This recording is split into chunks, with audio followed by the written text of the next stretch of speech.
Morning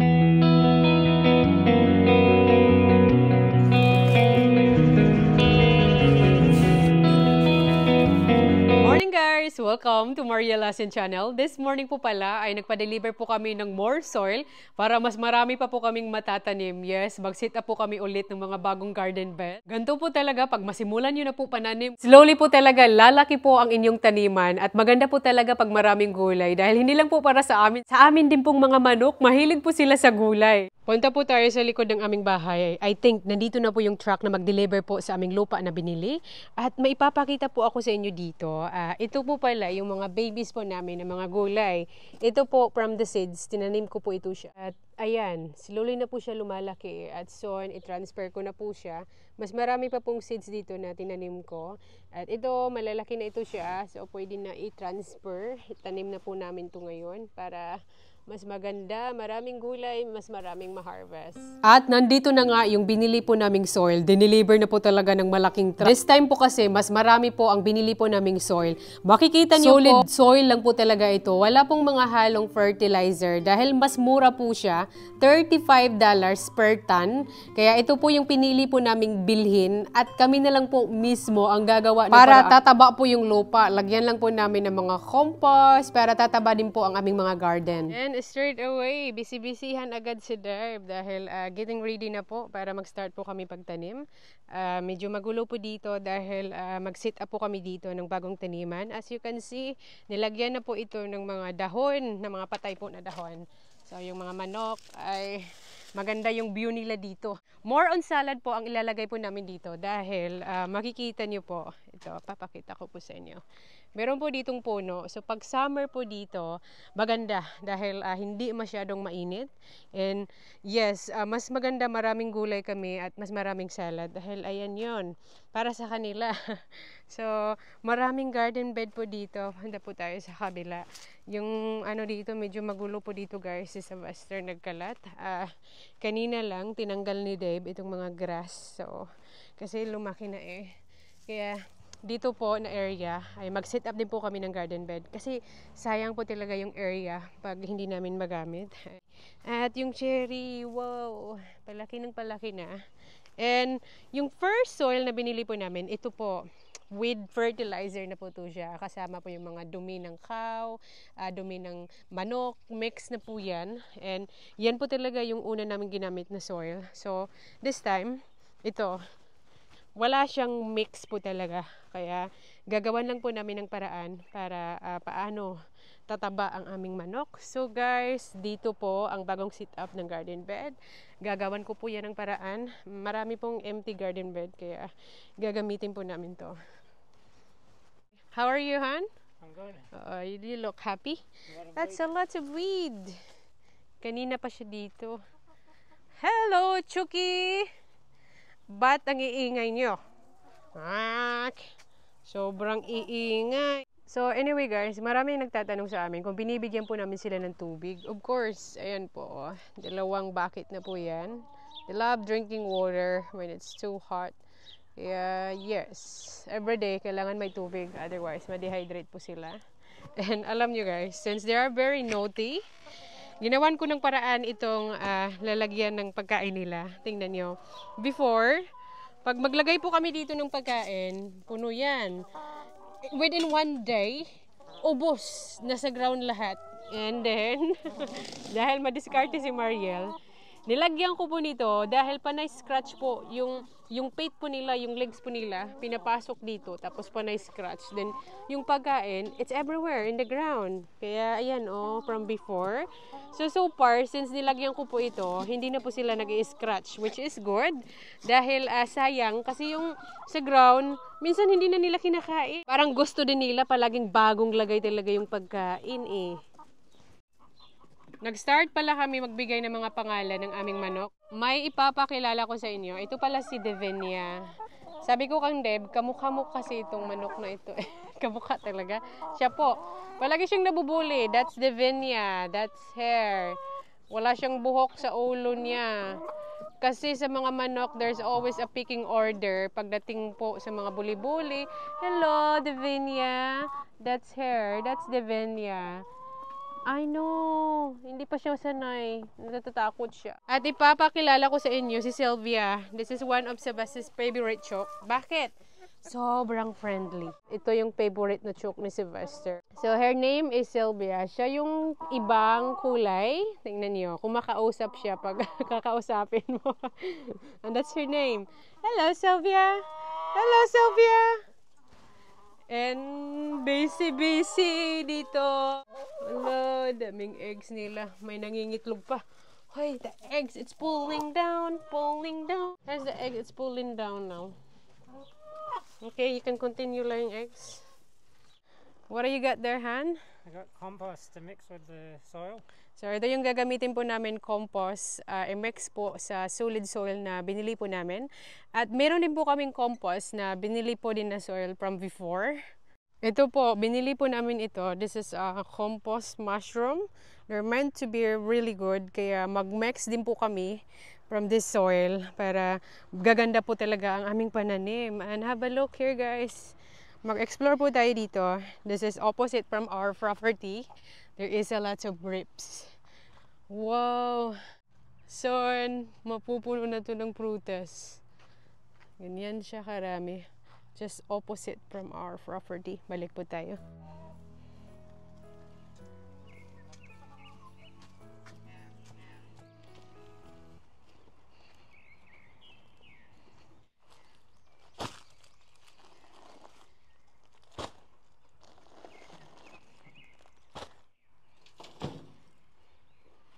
Transfer na po namin itong soil to garden bed. This soil is extremely heavy, actually. Extremely heavy, is it? Compared to the other one. Oh, maybe because it got wet. Yeah, maybe. Looks like it.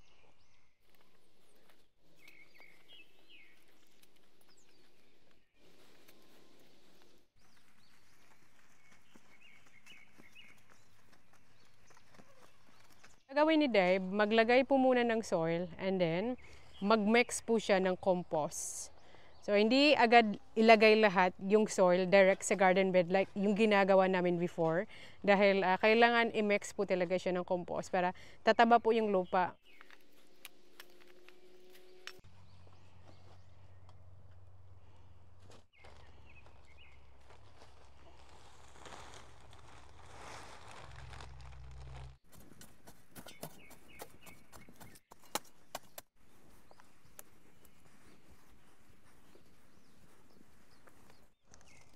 This is what it's looked like now after we mix the compost with that soil.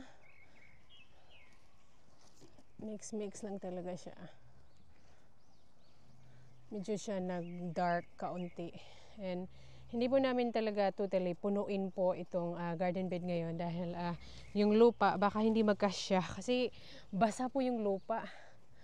Then, kailangan mas marami yung ilalagay mo pagbasa. So, anyway, yun lang po yung ginawa namin. Nag-add lang po kami ng soil, then 3 bags of compost. And next po tayo sa pangalawa.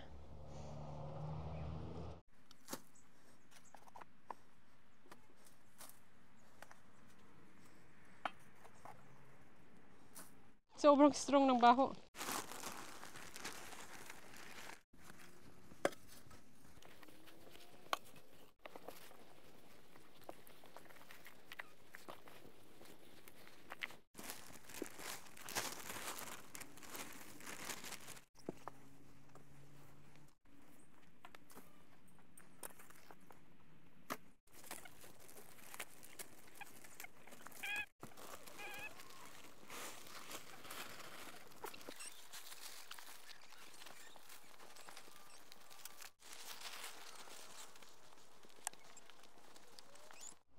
Ayan guys, tapos na po nalagyan ng soil. Ready na po itong taniman ng mga salad or lettuce. Mamaya po, ito pala yung kahoy.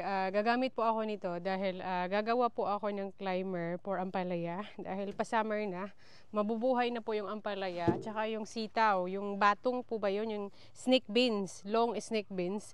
Dito ko po ilalagay. So yung sit-up po ay ito. So, meron po ditong garden bed na sit-up namin. Dito po yung space na lalagyan ko po ng climber all the way down there. Di ko alam kung ano po ang magiging style. Wala po akong masyadong ideas pa. So, ito yung una kong ginawa for cucumber, probably kailangan pa ako mag-add ng more bamboo, stick bamboo. Mahal kasi itong bilhin, pero so far, strong naman siya. Makapag-lime tong aming cucumber soil. So, makikita natin, mapupuno ito ng dahon ng cucumber. I think magsimula na ito for climbing. Makikita niyo po, ito. Simula na yan dito for climbing.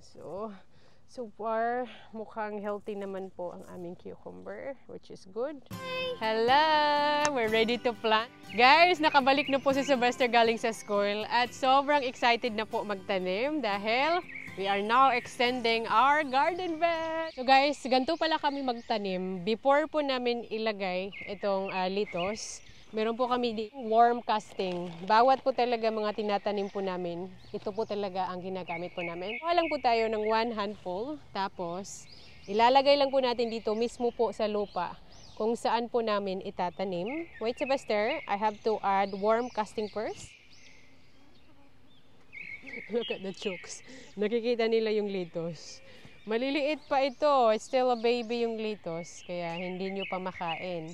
You have to make a hole over there, Sylvester.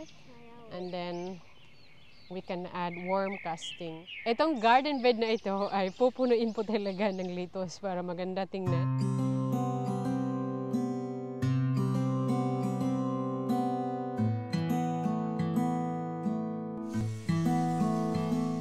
At ito na guys, yung tatlong garden bed, marami agad ang natanim namin ni Sylvester. Silver beet. Gusto ko pong maraming silver beet. Kasi gustong-gusto ko po talaga yung silver beet dahil napakadaling tanimin lang at madaling tumubo po siya. Very productive.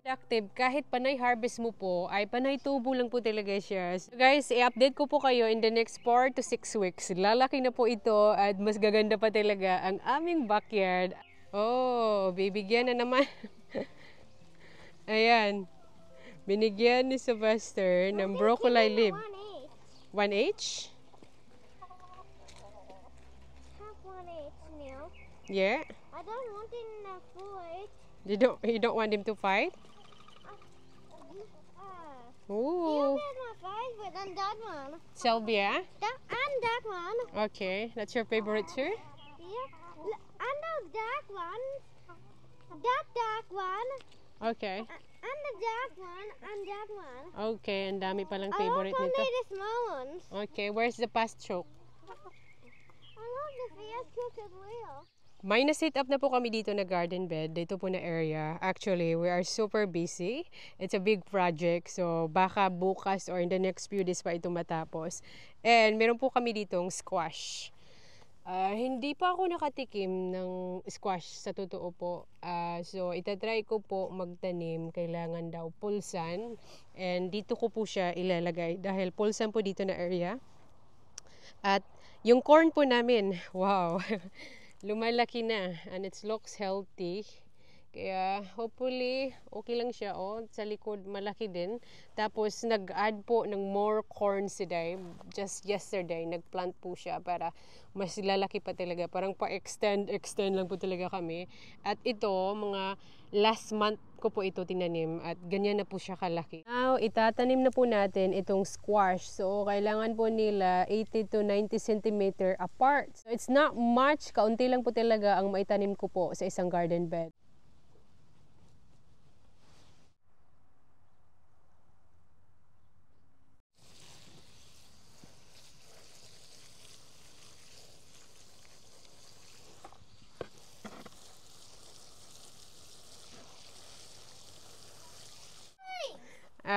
There's a lot of eggs. Na-excited yung isa. Ibang kulay ito, Sylvester. It's parang Philippines They have eggs. lamps. Yeah. With dots. 4, 5. 4, 6, 7, 8. Yeah, 8. It's a lot of Yeah. eggs today. And more? 8, 9, 10, 11, 12. 12. And there's more in the back? 13. The biggest egg! Yeah, that's the biggest one. 13 and 14. 15. 16, 16, 17, And 18. The good job. back. At the back. 18, 19, 20, 21, Yep. 22, 23, Good job. Okay, come on. 23 eggs. Let's put this one in the tree. Then, Sylvester can seal some egg. Yan, automatic, nilalagay sa egg tray. Itong mga egg tray ay dinadala po ito ng aming customer. Mga recycle na po ito ng mga egg carton. So, nilalagay lang po namin dyan kasi paglulutuin din namin. So, hindi naman ito talaga ibibenta namin lahat. Si Sylvester mahilig sa eggs. So, we have already 1 egg tray here. 1 dozen, 2 dozen, and... Oh, be careful. I need 3 more. Oh, 3 dozen already, Sylvester. Oh, that. This is for this week only. Ang daming eggs. How can I more? You hope they will lay more? Well, you better give them more food, and then they will be happy. We only need 1, 2, 3, 4, 4. We can make money. Business-minded man si Sylvester. We only need 5 though, then we can make money. I need the first one could get full. Mm-hmm. And the next one would be Ipapasok to sa bahay kasi hindi kami masyadong nag-stock up ng eggs. Everyday, pag nagluluto kami, kinakain siya agad. Tapos pag may bumibili sa amin, sometimes 2 dozen, 3 dozen. So, wala po talagang stock eggs sa amin. Fresh po talaga halos everyday yung kinakain namin. And Dave, set up another bed. Nung nag-harvest kami na sa Sylvester ng itlog, si Dave nagtatrabaho pa rin. So, ayan. Ayan, may soil na. And what are you gonna plant this one here, honey? Tomatoes. Tomato. So, open area po dito. Kaya kung anong itatanim po dito, mas maganda, pulsan. Open po talaga dito. Kaya, marami na kaming tomato. We have lots of tomato already, honey. Yeah. Wala itong itatanim niya. Ay, ito. Italian, it's 400. Costoloto Zenobis. At ito, iba din. Beef stick tomato.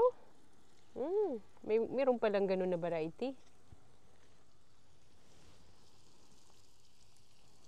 Good morning! Maaga pa lang, may pinagkabisihan na po ako. Ito po ang aming bamboo. As I mentioned yesterday, gagawa po ako ng climber for our ampalaya.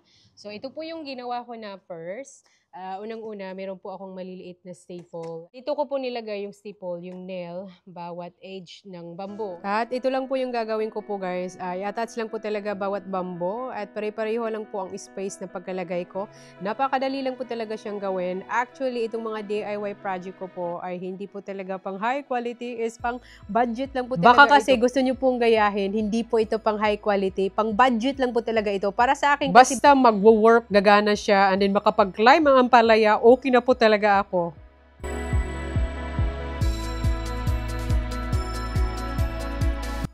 At ito po yung itsura niya, matapos ko po malagyan ng bamboo.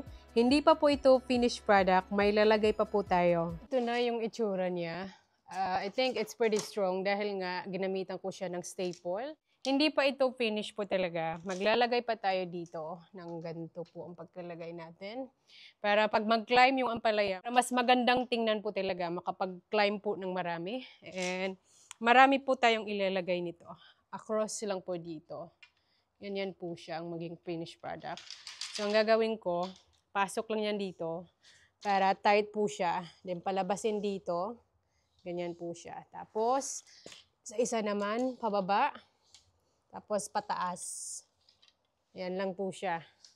Para masikip po at hindi basa-basa matatanggal. So guys, parang magtatahi lang po talaga ako ngayon. Kailangan mo talaga i-pattern yung bamboo po. Kasi mararamdaman nyo naman po kung tamang pattern yung ginagawa nyo. As long as lang po talaga, maramdaman nyo, hindi masyadong nagmo-move yung bamboo. So pag ganito po siya, hindi po masyadong nagmo-move yung bamboo. Kasi I make sure, bawat pattern ay pare-pareho lang po.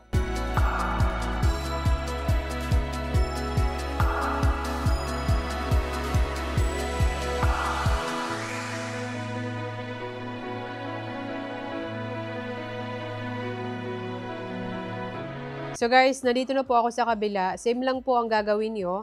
Ay pasok lang po yung bamboo, yung parang nagtatahi lang po kayo. Make sure na hindi po masyadong nagbo-move. Marami pala ako itong gagawin, kaya siguro mga 3 or 4 ang gagawin ko po. Dahil medyo marami po ang itatanim po naming ampalaya. Perfect na perfect dahil pa summer na po. And we have experience po magtanim ng ampalaya dati nung nagre-renta po kami ng bahay. At ang sobrang daming bunga po talaga. Ito na po yung ginawa ko. Sabi ko kang Deb, dalhin na natin sa likod. Ito na po yung nasimulan po namin this morning. May mga haligi na po dito. So, magpayhan eh. Hi, Maggie! At ito na nga guys, yung ginawa ko po, itry na po namin paglagay kung tama po yung size. But I think tama naman po siya. Anyway, hindi po talaga ito ang final look ng aming climber for ampalaya. Hindi pa po ito matibay dahil kakastart pa lang po namin. Marami pa po kami ditong ilalagay ng mga haligi. But you can see guys, ito po ang magiging look sa itaas. Parang napa-excited po ako dahil tama po yung size. Sobrang gulo na po ng aming backyard. But definitely pag matapos na po ito, is gaganda naman po siya. Especially po yung ampalaya ay napakaganda po talaga pag mag-climber na po siya. And that's all for today's video guys. Maraming salamat po sa inyong panonood. Bye!